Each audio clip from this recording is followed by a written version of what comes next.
Amém? Podem sentar, meus irmãos, minhas irmãs. Glória a Deus. Meus irmãos, para quem não me conhece, acho que quase todo mundo aqui me conhece, mas para quem não me conhece, me chamo Anderson, tenho 35 anos, sou casado, pai de 5 filhos. Um está no céu, mas aqui conosco temos a Gabriela, o João Rafael, a Maria Luísa e o Josué, que está com 6 meses na barriga da minha esposa. Hoje ela não pôde vir, estava passando mal, um pouco de falta de ar, porque já está no 6º mês, normal. Mas é uma alegria, porque estamos na nossa paróquia, no grupo de oração que o Senhor deu o privilégio de poder fundar. Então estamos em casa, e não é qualquer casa, mas na casa da mãe. Então, primeiramente, seja bem-vindo ao coração da mãe. Que aqui você possa encontrar refúgio, que aqui você possa encontrar a força, que aqui você possa encontrar a graça. Porque sem a força e a graça de Deus a gente não dá conta. João capítulo 15, versículo 5, lá no final vai dizer: sem mim nada podeis fazer, sem mim nada podeis fazer, nada é nada. Você não pode lavar a louça sem Jesus, porque se lavar a louça sem Jesus você vai murmurar, você vai reclamar, você vai fazer mal feito. Mas quando você está na presença de Deus, na graça, você faz perfeito. Se tem uma das coisas que eu gosto de fazer é quando eu acordo pela manhã e eu vou ali e coloco uma pregação para me poder ouvir, e vou lavar a louça para minha esposa que está gestante. E ali eu dou um capricho, porque a gente não pode fazer nada sem Jesus. Sou fundador da comunidade Minha Vida é uma Missão, uma comunidade nascente, onde Jesus não tem um lugar onde reclinar a cabeça. Estamos aguardando o cumprimento das promessas. O Senhor prometeu e Ele vai cumprir, porque o Senhor é fiel mesmo quando não somos fiéis. Aí as pessoas perguntam assim: mas aonde é a comunidade?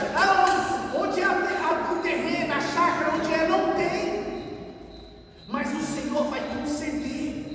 É importante porque a pregação vai ficar gravada para que daqui a uns anos a gente possa testemunhar falando: olha, quando a gente iniciou não tinha um pedaço de terra, só tinha um coração que deixava Deus sonhar em nós. Aonde a gente dava um passo e Deus colocava o chão. Isso é andar pela fé, isso é caminhar pela fé. E é uma alegria, meus irmãos, poder ser um homem fraco, frágil, onde Deus escolheu e confiou tamanha graça, tamanha missão. O tema de hoje nessa pregação é: lembra-te do teu fim. Lembra-te que irás morrer. Porque hoje em dia a gente vive num mundo onde as pessoas acham que ela pode fazer o que ela quiser. Esses dias eu estava pregando num encontro de jovens, e o jovem pensa que liberdade é ele fazer o que ele quiser. Ei, será que é isso? Isso é liberdade? Você fazer o que você quiser? Não. Você pode voar? Então você não é livre para fazer o que você quiser. Você é livre para amar. Você é livre para ser de Deus. E hoje em dia as pessoas estão confundindo libertinagem com liberdade. A gente é livre para amar, a gente é livre para fazer qualquer coisa. E as pessoas estão vivendo como se não tivesse um fim. As pessoas estão vivendo como se não fosse morrer. Todo mundo vai passar pela dor, pela dificuldade, pela luta, pela tribulação, pela prova, pela doença. Então o tema de hoje é: lembra-te que vai morrer. E é engraçado porque na igreja, desde ali, dos antigos, eles celebravam algo que eles chamavam de momento mori, que significa: lembra-te que morrerá. A gente vai ver que muitos santos ali na sua mesa onde meditava tinha a palavra de Deus, mas também tinha um crânio. Aí às vezes as pessoas olham ali a imagem dos antigos ali e falam assim: mas por que tem um crânio ali em cima? Porque eles olhavam para aquele crânio para lembrar que um dia eles vão morrer e que eles precisam cuidar da alma, porque a alma é eterna, essa carne se acaba. Então todos nós um dia iremos passar, iremos enfrentar a nossa Páscoa. E será que quando chegar a minha Páscoa, a sua Páscoa, será que a gente vai estar ali aptos a ouvir da voz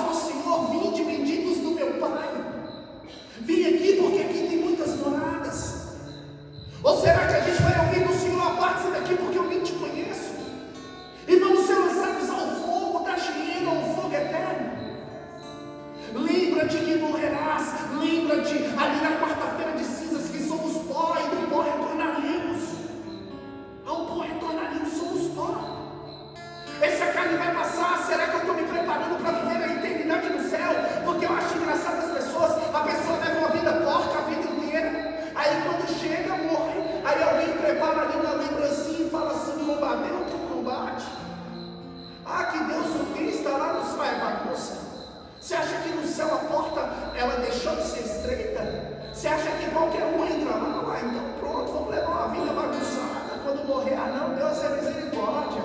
Não é bagunça não. Aí a pessoa vai falar, mas eu não matei, eu não roubei, eu não é tanto pelo que eu não fiz, mas é pelo que eu fiz, porque Deus não te colocou aqui na terra, subiu no alto da cruz para ganhar a sua vida, simplesmente para você falar assim, não, Deus ganhou minha vida no alto da cruz, eu não matei, eu não roubei, eu não me droguei, eu não trafiquei, então estou salvo. Se for isso, então está morto. Se for isso, então está morto. Ei, Deus nos colocou aqui na terra para preparar a gente para o céu. A gente precisa de santidade. A gente precisa começar a preparar aqui mesmo sem ver. Eu não estou vendo, eu não estou sentindo, eu não estou tocando, mas eu estou me preparando para viver a eternidade lá sim, junto com os anjos dos santos, sentar na arquibancada dos mártires. Vê como é que foi o martírio deles. Ora, eu tenho um apreço pela vida dos mártires. Ora, irmão, como não se impactar com a vida de Santo Inácio de Antioquia, um homem ali, um bispo da igreja nascente, que foi ali condenado a ser lançado aos leões. E diz que quando Santo Inácio de Antioquia, ele estava no trajeto, diz que ele escrevia cartas, exortando seus irmãos a permanecer firme na fé. É isso que a gente precisa, dessa ousadia, dessa coragem, dessa eloquência, para poder viver a nossa vida, porque a pessoa está com gripe, está com dor de cabeça, parece que hoje o mundo acabou. A pessoa já não quer mais sair do quarto, já não quer mais trabalhar, a pessoa está com uma dívida, está com um problema financeiro, aí ela fala assim, não aguento mais, eu não dou conta. E a gente precisa voltar à espiritualidade da igreja nascente, daqueles homens, daquelas mulheres que doavam a vida. A gente vai ver mártires, mulheres que entregaram a sua vida, que estavam grávidas ali no cárcere, esperando sendo lançada aos leões, às feras. Aquela mulher grávida ali, ela pediu a Deus, rezou para ela poder, a criança poder nascer, para ela poder enfrentar a coroa do martírio. Santo Inácio de Antioquia, quando ele estava ali a caminho de ser lançado aos leões, diz que ele exortava o povo escrevendo, e ele dizia assim, eu quero acariciar a barriga dos leões que serão a minha sepultura, que Deus me dê a graça para que eles me devorem até os últimos pedaços, para que não venha eu, depois de morto, dar trabalho para alguém cantar os meus restos mortais. Você consegue entender o vigor que corre dentro da veia de um homem desse? Um homem desse que já não está mais preocupado se ele vive ou se ele morre, porque ele quer morar eternamente no céu. A gente vai ver aí um dos padres do deserto, Santo Antão, um grande homem de Deus. Diz que ele era atazanado ali por Satanás. Diz que Satanás acometia ele, tentava ele frequentemente, ao ponto de que Santo Antão, devido a tantas tentações do demônio, diz que uma vez ele foi ali para o cemitério, diz que ele abriu ali uma cova, diz que ele entrou dentro de uma cova, para que ele pudesse se lembrar que algum dia aquela vida dele ia acabar e ele ia para a glória do céu.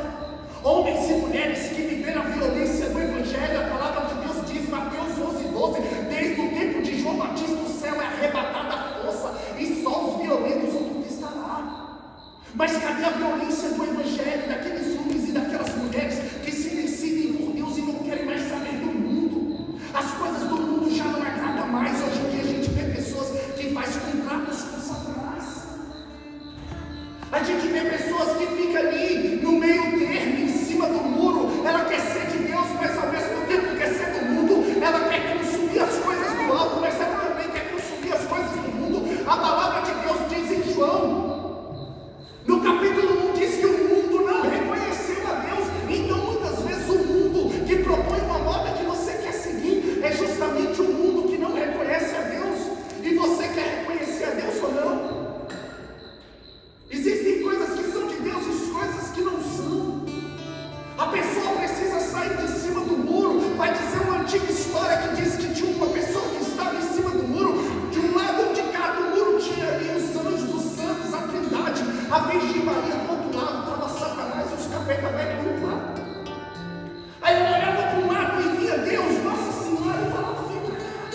lado de cá e do lado de cá. Parece que vocês não querem. E aí o demônio fala para ela: é porque o muro é meu. Então quem está em cima do muro já é do Satanás, porque Deus não nos colocou aqui nessa terra simplesmente para a gente não matar e não roubar. Deus nos colocou com uma finalidade, com um propósito. Deus te colocou aqui porque Ele quer algo a mais de você. Porque hoje em dia as pessoas estão acomodadas, acostumadas. Você acha que Deus derramou até a última gota dele no alto da cruz para que você pudesse ter um emprego, ter uma casa, ter um carro, pagar boleto e depois morrer? Foi só para isso? Foi só para isso que Deus saiu lá, enviou o filho dele, e ele sangrou até a última gota só por isso? Tem algo a mais, irmão, a conta não fecha, a conta não fecha. Deus quer algo a mais, Ele quer a nossa alma, Ele quer a nossa entrega, uma entrega total, não é entrega parcial, não é entrega passiva. Ele quer que a gente participe da obra da graça. Ora, como não se impactar com São Policarpo de Esmirna, um homem que foi condenado à morte na fogueira. E diz que quando São Policarpo foi ali condenado à morte, diz que acenderam uma grande fogueira para queimar aquele homem. E diz que enquanto ali o fogo era com chamas altíssimas, diz que aquele fogo não queimava São Policarpo de Esmirna.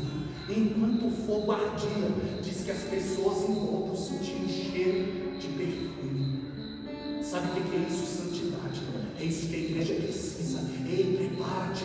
Ei, lembra-te que morrerás. Como que está a tua conduta? Como que está a tua postura? Como que está a tua vida?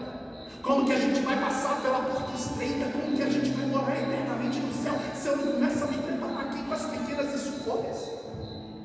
Ora, precisamos urgentemente voltar à espiritualidade da igreja nascente, daqueles homens, daquelas mulheres que quando recebiam o Espírito Santo largava tudo, deixava tudo para viver para Deus.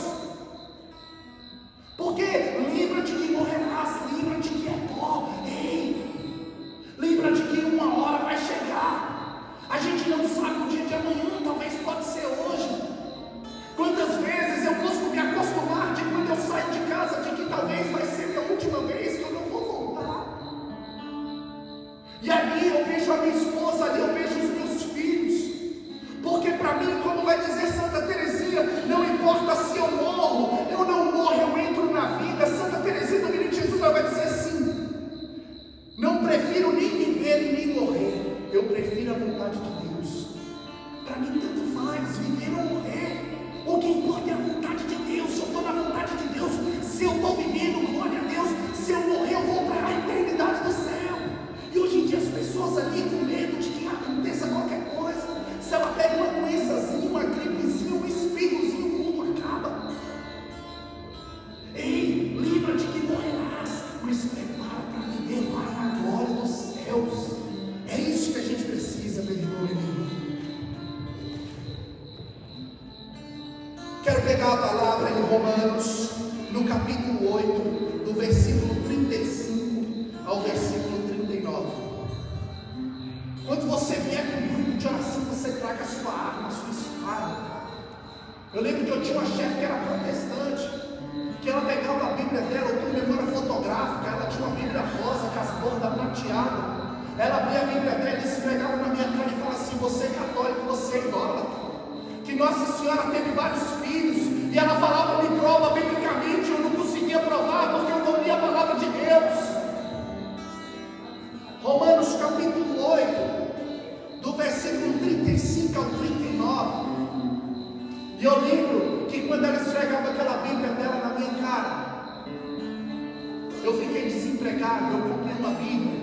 Eu lembro que eu começava a ler a Bíblia 2 horas da tarde, ia parar 9 horas da noite, nem tinha notado que tinha ficado escuro.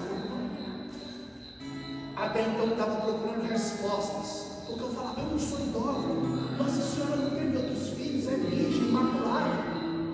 Mais do que encontrar respostas para poder destrinchar todos os questionamentos daquela mulher, eu encontrei uma pessoa, Jesus Cristo. Eu quero que você aplaude a palavra de Deus. Aplaude, aplaude, aplaude, aplaude. A palavra de Deus poderosa. A palavra de Deus em Romanos, no capítulo 35, vai dizer assim: quem vos separará do amor de Cristo? A tribulação, a angústia, a perseguição, a fome,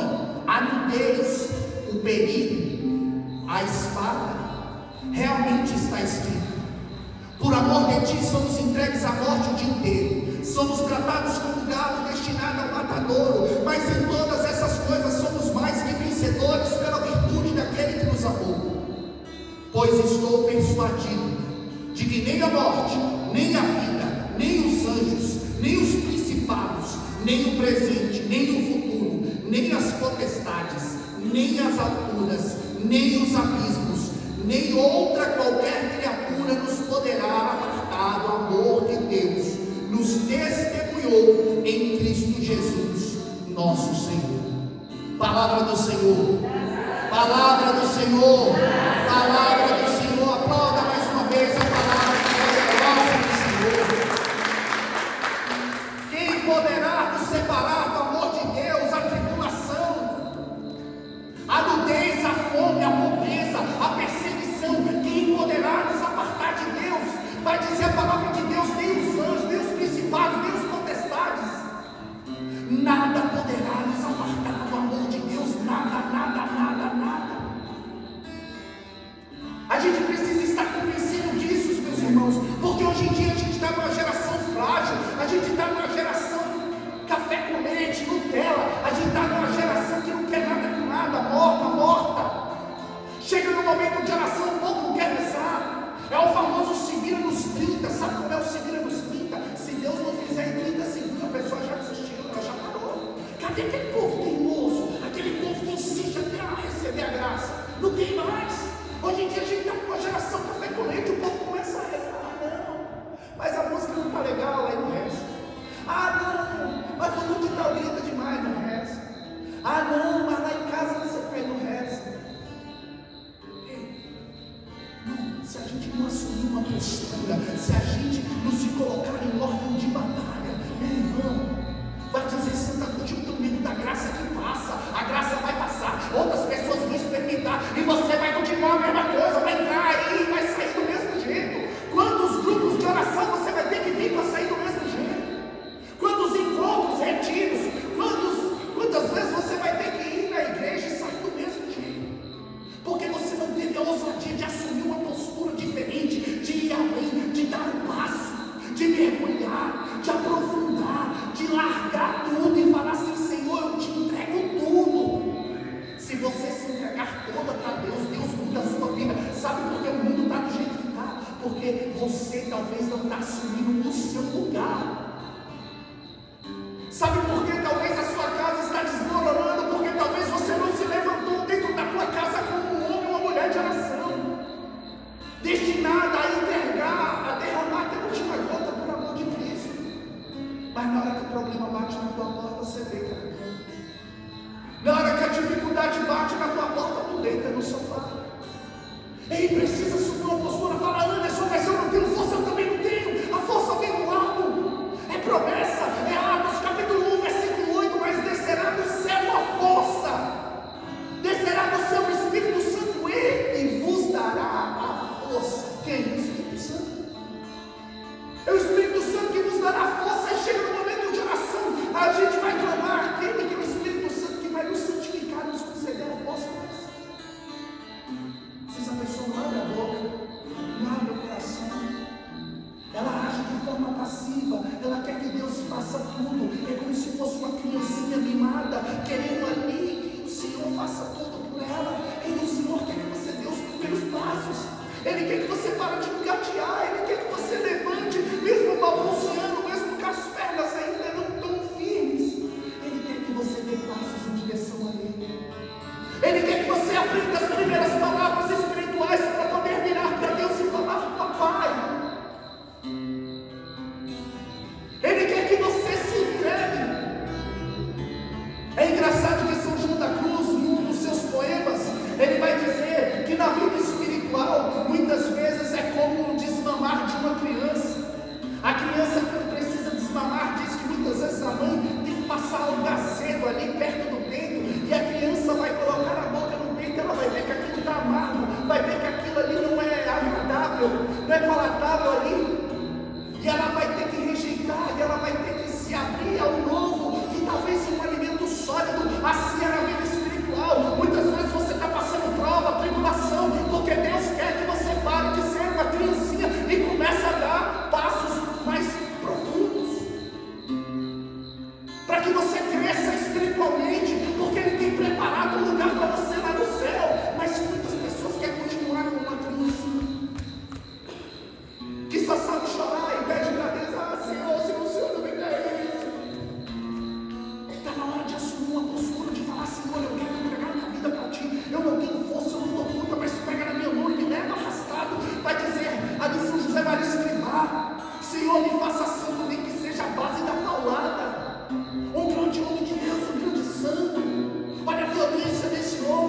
olha a entrega, olha a postura, olha a conduta. E a gente precisa olhar para os santos, porque os santos apontam para nós um caminho seguro. Eles, que eram homens e mulheres, conseguiram e estavam mostrando com a vida e apontando para Jesus. É possível.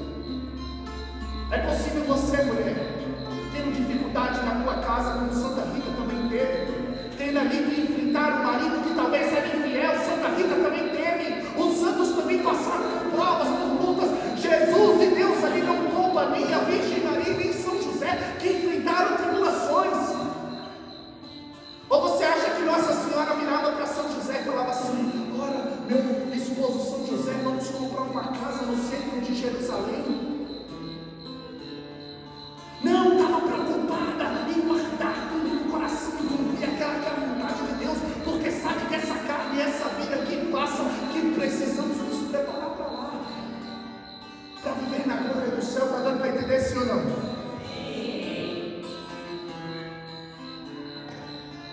É muito interessante, meu irmão e minha irmã, porque hoje completa um ano que era para mim e minha família ter morrido bem na entrada dessa cidade aqui.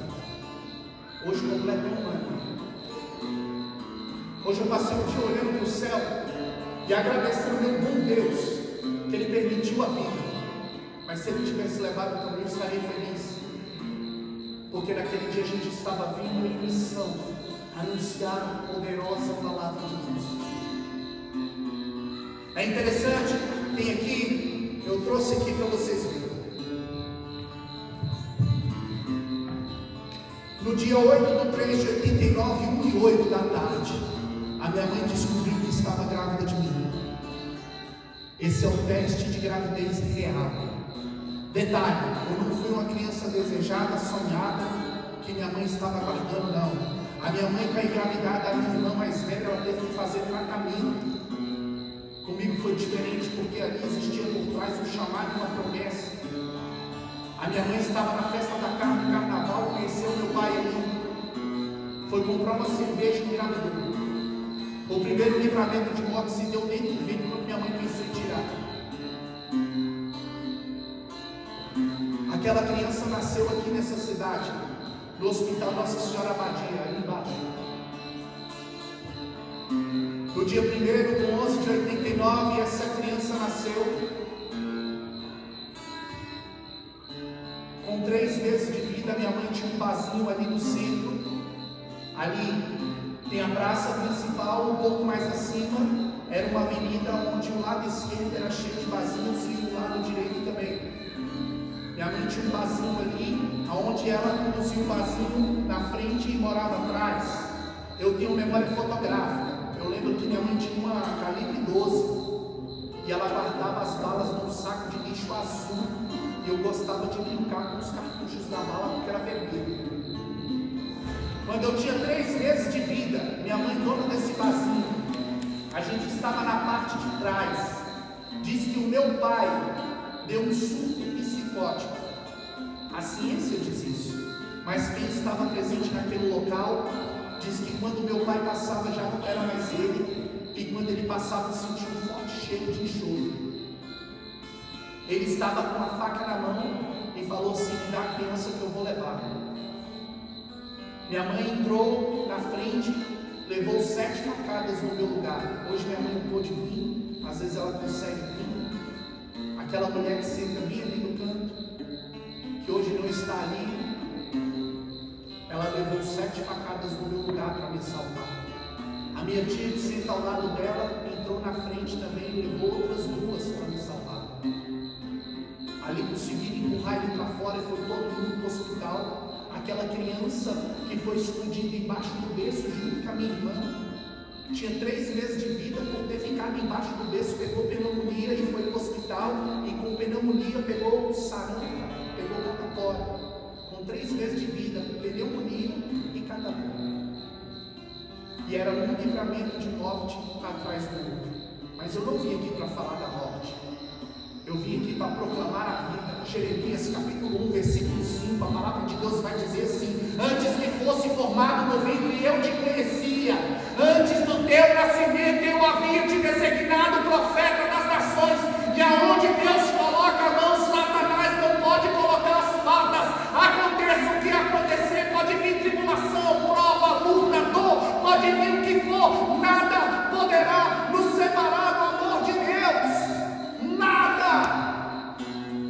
Sabe o que é interessante? Que 35 anos depois, a 300 metros daquele vazio, montaram um palco para ter um evento chamado Planaltina Católica, onde o Frei Gisso ia fazer um show, e eu recebi a ligação do sacerdote. Eu estava me organizando para participar daquele show, e o padre me ligou e falou assim: ei, os seus planos são um, de Deus são outros. Você está se organizando para vir para esse show, mas Deus te quer em cima do palco. E eu falei assim: misericórdia, padre, pode chamar algumas pessoas melhores. Ele falou: Deus escolheu você. Eu falei: eis-me aqui. Naquele dia eu me preparei junto com toda a minha família para poder vir a 300 metros daquele lugar, quando 35 anos atrás o demônio tentou ceifar a minha vida, e na entrada da cidade ele tentou de novo. Bateram no carro na contramão, estourou o airbag, carro automático, pressionou ali o acelerador, o carro foi arremessado na outra via, em cima da nossa van. O primeiro livramento ali se deu quando eu ouvi a batida lá na outra via, porque eu não vi, eu ouvi. Deu tempo de frear e jogar para a via de cá, porque senão o carro ia entrar no para-brisa, ia ser morte instantânea, ia entrar no para-brisa. Não entrou no para-brisa, porque quando eu ouvi o barulho eu freiei, deu tempo de virar e pegou assim, nessa lateral. O Joãozinho, que às vezes você vem correndo aqui, ele estava atrás de mim no banco, estava sol. A minha esposa falou bem assim: João, sai do sol. Aí o João levantou. Na hora que o João sentou, a bebê estava dormindo no peito, botou ela no bebê conforto. Antes de colocar o cinto no João, antes de colocar o cinto no bebê conforto, o carro foi arremessado em cima da gente. Essa parte aqui, ó, ela entrou para cá e eu não deixei a perna. E Deus preservou a perna, preservou a nossa vida, porque a última palavra sempre vai ser a de Deus. Eu lembro da minha esposa falando: eu não estou sentindo a minha perna, e o João está sangrando muito. Eu saí por uma fresta desse tamanho assim, não sei como, arrebentei a porta da lateral, peguei meu filho todo ensanguentado no meu colo. Eu não sabia se ele ia sobreviver, eu não sabia de onde vinha muito sangue. Com meu filho ensanguentado no colo, minha família deslacerada, eu via outra mulher gritando de dor. Ela quebrou 11 costelas e um pé. A mulher cortada, Ivone, o nome dela, é daqui da cidade. Eu não sabia o que ia acontecer, mas Deus sabia de todas as coisas, porque Deus tem um propósito. Viver ou morrer não importa. Tem uma canção que ela diz assim: teu amor selou para sempre a paz em nós. O que fazer se não te amar? Te dar o nosso sim, e não há mais volta. É teu o nosso coração, viver e morrer, um só querer, para quem vive escondido em ti. Minha família foi toda para o hospital. Eu vi o meu instrumento de trabalho acabado. Lembrando que a gente vinha numa pandemia, foram aí 2 anos e pouco sem trabalhar. Eu sou pai de família, eu não sei como é que é na tua casa, mas eu tenho que prover dentro da minha casa. E quantas vezes naquela pandemia eu abri a geladeira e tinha gelo em cima e água embaixo, e chegava na hora das refeições e a gente sentia o cheiro do churrasco do restaurante que tinha do outro lado da pista, e não tinha nada para comer. Eu deixava minha casa e ia lá para a capela, olhava para Jesus e falava assim: Senhor, tu sabes. Eu não fui lá para pedir emprego, para pedir cesta básica, para pedir comida. Eu lembro que eu ia para a capela e falava assim: Senhor, se for para mim e para minha família passar fome, eu quero passar fome sem murmurar. Me dá essa graça. Porque quando a gente está na tribulação, na prova, na dor, na luta, quando a gente está sangrando, a primeira atitude que a gente tem é de murmurar, de cachucar. Ei, talvez eu teria todos os motivos para poder reclamar. Você acha que eu tenho culpa da pandemia? Porque até hoje eu pago dívidas de uma pandemia que eu não tenho nada a ver. Mas eu fui lá pedir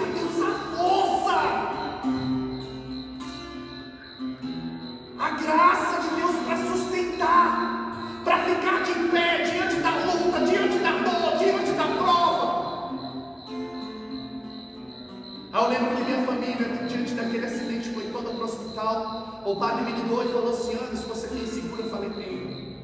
Meu seguro é Deus. O mesmo Deus que quando eu era criança, sem saber, sabe uma das coisas que eu gostava de fazer? Deus me lembrava isso hoje, quando eu contemplava o céu, durante o dia, rezando meu rosário. Quando eu era criança, uma das alegrias que eu tinha era subir pelo muro e ir para cima do telhado, abrir os meus braços como criança e contemplar as nuvens e o céu. Desde criança Deus já colocava isso no coração, a vontade de contemplar o céu. Um dia eu vou estar lá e eu quero levar uma multidão para lá. Nosso lugar é lá, que é luta, é dor, é prova, é dificuldade. Foi toda a minha família no hospital. Foi bater tomografia. Eu fui o último, eu nem sabia que eu tinha machucado. Eu fui ver que eu machuquei 2 dias depois. Que eu estava inchada, essa parte aqui ficou preta. Ficou preta essa região aqui. Aí foi todo mundo para o hospital, chegou o familiar. Aquele irmão ali foi o primeiro que chegou. Um dos meus melhores amigos. A palavra de Deus diz em João capítulo 15, versículo 13: não existe maior amor do que aquele que dá vida pelos seus amigos. E aí foi chegando amigo, foi chegando parente, foi chegando ali bombeiro, polícia, foi chegando um monte de gente. Todo mundo foi para o hospital, eu fui o último a ir para o hospital. Cheguei lá no hospital e falei para minha esposa assim, eu falei: amor, você me autoriza a continuar com a missão? Sabe por quê, meu irmão? Porque pegar o microfone desse aqui, vir aqui na frente aqui, ó, e pregar, qualquer um faz. Agora você testemunhar, quando você pede tudo, e você está disposto a entregar tudo, essa é a espiritualidade da igreja nascente. É isso que tem que brotar no nosso coração, para de ser uma geração frouxa, que corre no combate, que qualquer coisinha que acontece, qualquer dozinha, já quer correr. Não foi confiando nas minhas forças que eu subi naquele dia e falou o pessoal da organização que era 22 mil pessoas. Eu não lembro como que eu conseguia sustentar, ficar de pé naquele dia. Eu experimentei a fortaleza do Espírito Santo. As pessoas perguntavam assim: você está bem? E por dentro eu só dizia assim: Jesus, eu quero te entregar tudo. Naquele dia eu não sabia, na verdade, se todos da minha família iriam voltar para casa. Quando eu subi naquele palco do Planaltina Católica, eu não sabia se todos iam permanecer vivos. Naquele dia eu perdi minha fonte de renda, o meu emprego. Na segunda-feira eu não tinha como trabalhar. E eu falei para Jesus: Jesus, eu vou começar essa pregação pelo amor, porque o amor supera todas as coisas. Nada poderá nos separar do amor de Deus, nem a tribulação, nem a prova, nem a dor, nem a morte. Nada poderá nos separar do amor de Deus.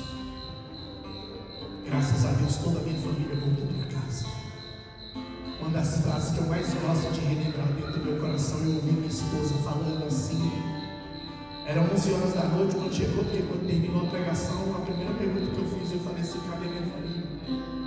Falaram que no hospital. Eu falei: então vou para lá. Ainda ficamos no hospital até quase umas 11 da noite. Quando foi 11 e pouco da noite, entrando em casa, minha esposa falou assim: graças a Deus, todos voltaram para casa. Nossos filhos estão bem. E na cidade onde o inimigo de Deus tentou tirar a nossa vida mais de uma vez, tem 3 meses que a gente mora aqui para poder proclamar a vida. E hoje, durante a tarde, eu falei assim: Senhor, se eu posso te pedir uma graça, se o Senhor me permitir, hoje quem estiver naquele grupo de oração, aquilo que eles estiverem precisando, eu te peço, entrega para eles. É o que eu te peço no dia de hoje. Então eu quero te convidar a ficar de pé. Eu vim para proclamar a vida nessa cidade, eu vou proclamar até a última gota. A gente já está entrando nas escolas e vamos entrar em todas as escolas dessa cidade para proclamar que Jesus Cristo é o Senhor. A gente vai em todas as quadras, esquinas, não vai ter uma boca de fumo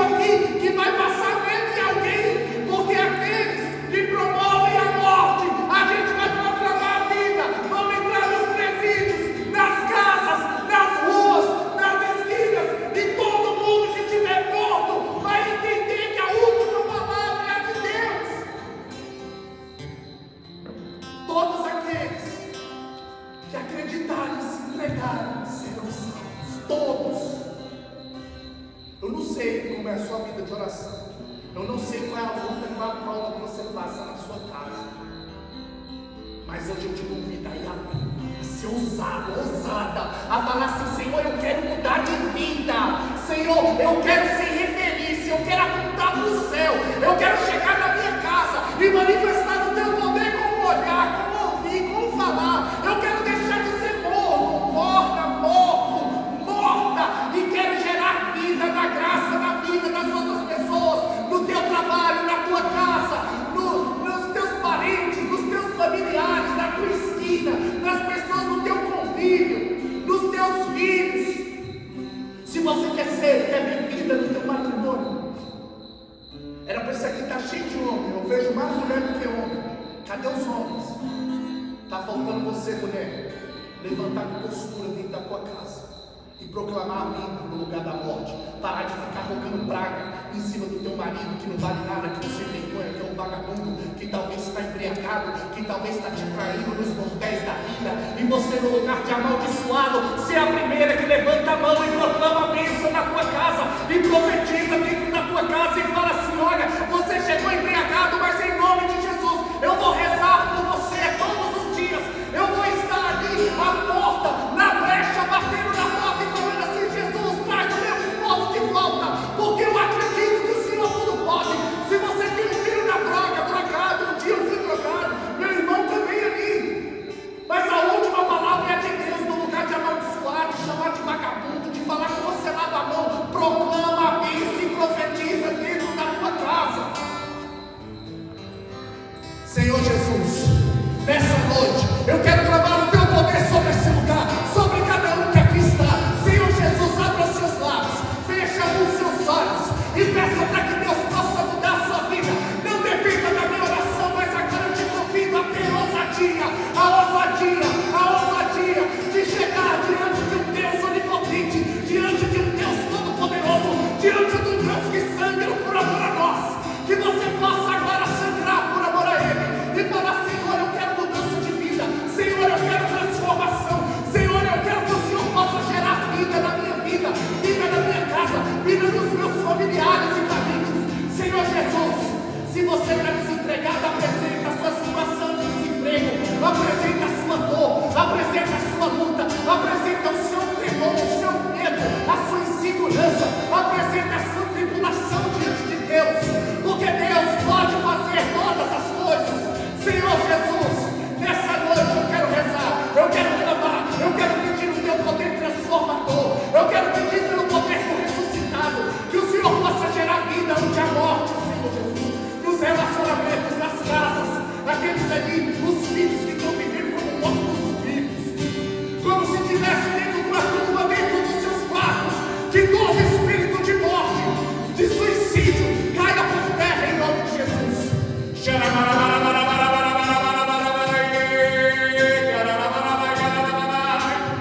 Abra os seus lábios agora, interceda por ti, pela tua vida, para que você saia da mornidão, para que você saia do comodismo, para que você saia aí do desespero, para que você saia do medo, do temor.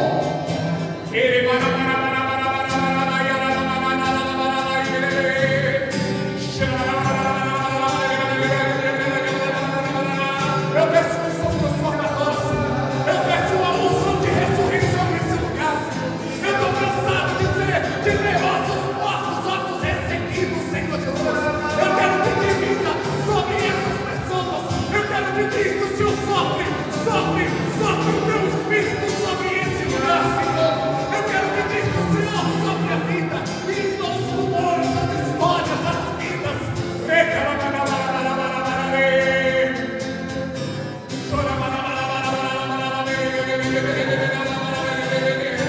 Espírito Santo de Deus dos quatro cantos, assim como Ezequiel profetizou sobre aqueles ossos secos, ossos ressequidos, pessoas ciganas, sem vida interior, pessoas ali vivendo a morte e não a vida. Eu quero profetizar sobre as suas vidas. Ei, mulher, você que perdeu a esperança, que perdeu a minha força, ei, você que largou, abandonou, Jesus quer te trazer a vida na graça, quer gerar vida interior, intimidade. Jesus quer te derramar um amor profundo na tua vida.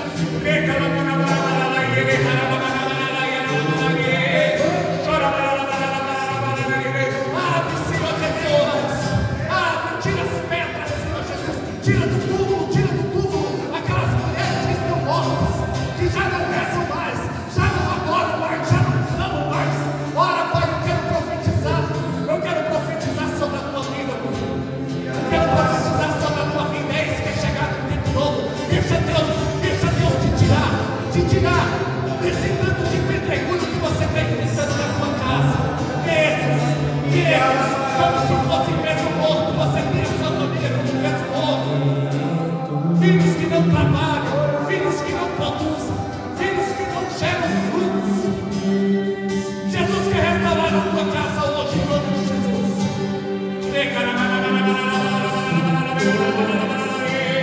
Canta, mistério, canta forte.